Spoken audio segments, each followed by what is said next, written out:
How are you, lads? Today we're going to be talking about No Man's Sky, and we're going to be doing a news update. I'm really hyped for this game. It's coming out next month. My goal here today is to get you guys to be hyped for it, because I want you to enjoy the game, you know. Unfortunately, guys, I cannot get any footage of the game, you know. I didn't want to take the risk of copyright. Maybe there is, maybe there isn't. But yeah, as the images are coming up on screen, it's going to be like a little slideshow. I'm going to be explaining to you from what I know, my theories. Yep. So here what you see is a red sky, and well, to you it's a red sky unless you know about the game already.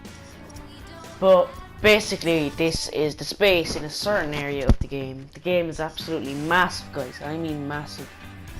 Like, it's procedurally generated and all that. You can see all the ships and all the rocks. The rocks are mineable. You shoot them with your ship and you can collect them. The ships around, I will get back to them and get back to them later. And yeah, so now you see, like, you see the ship there? Yeah, that's one ship, because you can upgrade the ships, or you can buy a different ship, from what I know. This is like a little dock, and inside there's normally an alien. And you normally, well, when you start off and first meet him, you might be able to communicate with him, but you'll learn his language as you go by monoliths, and I'll explain to you later what monoliths are.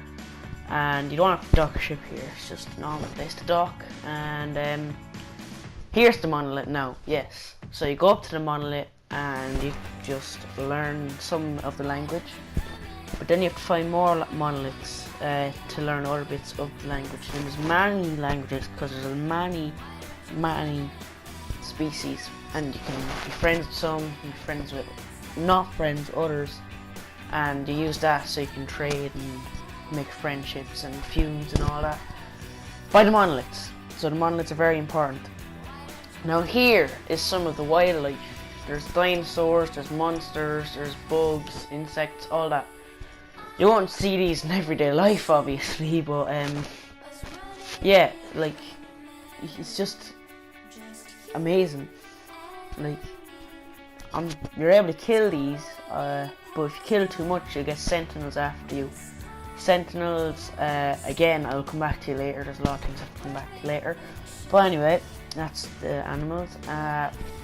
This is one of the hotter planets in the game. Now, I can't say what it is because it hasn't been discovered yet. It's just an example, because some planets are hot, some are cold, some are neither. But like, say some resource you couldn't get on a cold planet, you can get on a hot planet, and like, you're gonna need to have a suit, and you need to upgrade your suit to be able to adapt to these hotter temperatures. Without the suit adapted, you will easily die. And I'm not sure if it's for hot planets, but definitely for cold. Like, speaking of cold planets, here's the cold planet, and see where the mouse is there? Yeah, that's a sentinel. It's not an action, but yeah, this is a cold planet. I am 100% sure that for the cold planets you do need the suit upgrade, but you can go inside to stop the temperature, or you can dig underground, because you can use a setting on your multi-tool to dig the tunnels, and then you can go underground and make a little base. But you cannot craft. It's not like Minecraft, but it is the same as Minecraft-ish.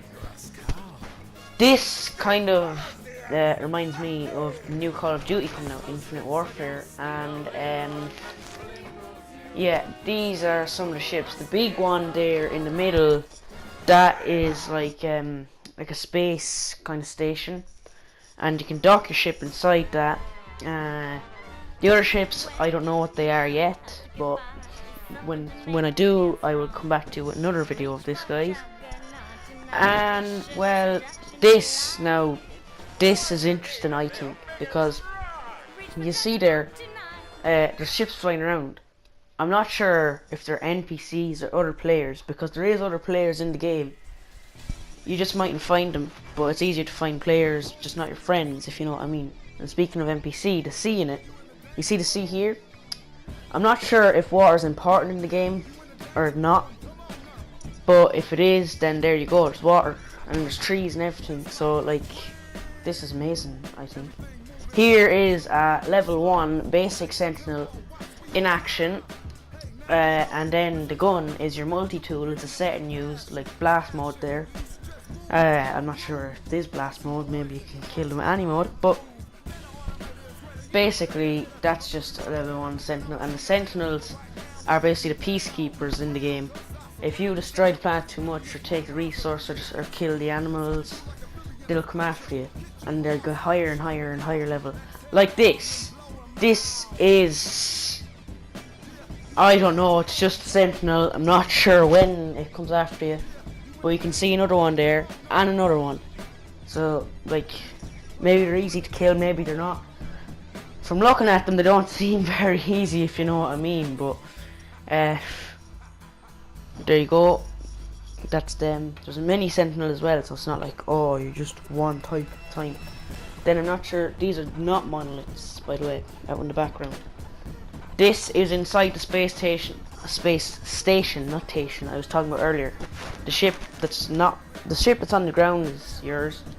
I'm not sure again if that's an NPC or not, but this will be good because you can take off with your friends if you do manage to find them, which I highly doubt, because you know, it's just like, there is one way to find them, and I will be explaining to you now, either in this video or the next.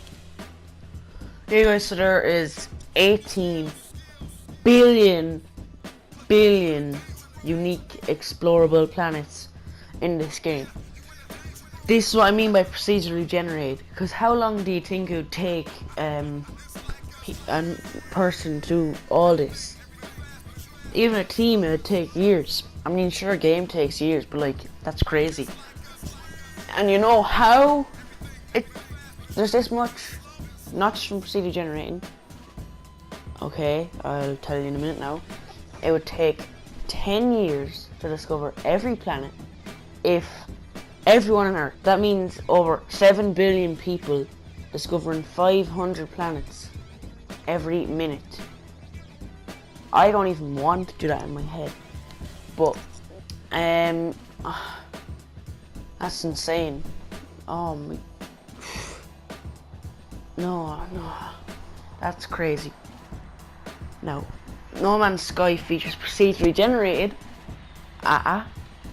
solar systems, planets, flora, fauna, creature voices, music, and spaceships.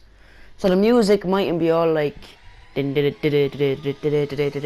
desert world, but it's just randomized. Spaceships are the NPCs in spaceships, and the creature voices, so like vocab. And No Man's Sky generates most of its content using math functions as opposed to using storage space or the internet. So before you go to your teacher next time and say, "But miss, what do you use maths for in life?" think of this. There's math. It's used to create the procedural generation for this game. And there you go, that's all I know so far. But thank you guys so much for watching. If you enjoyed this, hit the like button like John Cena. And I hope I convinced you to get this game, or at least watch me play it if you don't want to get it. But as always, I hope you liked it.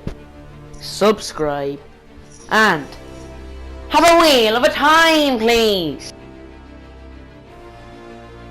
Yeah, that was it. I know. I got wrapped. Come on, Bear. I'm still not last, even though I fell off the bike. Whoa! Damn, solid circle. No. Oh, Yeah.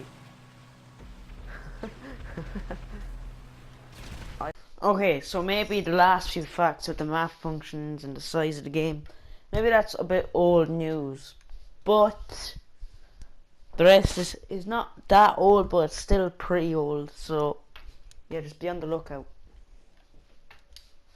Preach!